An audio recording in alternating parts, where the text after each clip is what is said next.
Tight end sucks kind of, and a lot of people aren't values because rookie tight ends don't produce, so I don't usually draft them. But I figured out after going through every relevant prospect who are the good ones relative to ADP, and here they are. Okay, so Noah Gray, not the most productive, but not an awful production profile, but very athletic. Kylan Granson is very athletic, and he has a better profile than he doesn't. A better that makes no fucking sense at all. His profile isn't awful from a production standpoint, but he's very athletic, and I like him a lot. Zach Davidson as well is a very good athlete, and Zach Davidson, you actually have to dig a little bit to see his athleticism and his production because he's a very small school prospect because he was a D2 punter for a while, and according to this article from CBS, shout out CBS, check it out, it's a pretty cool article. Jason LeConfo, whatever, he killed it at the combine.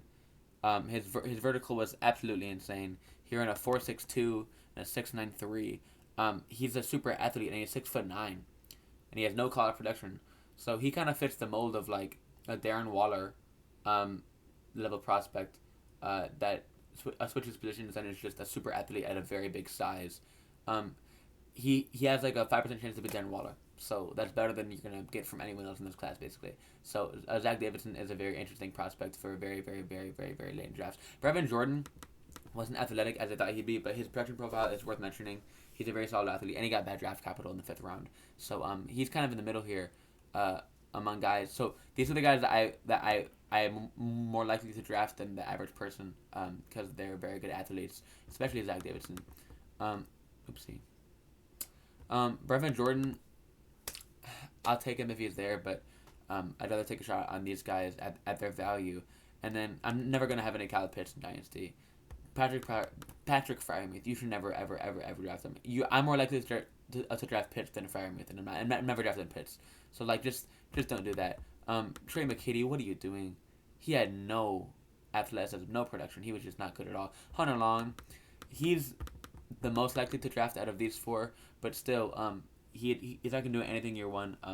Mike Gesicki might leave next year, but he's not a great athlete, anyways. So I don't necessarily like him. So just as a quick overview, this is like the only video that you need for tight end basically because it's a pretty it's a pretty wet class. But for rookie draft value, right? You don't want Pitts, he's not a great value.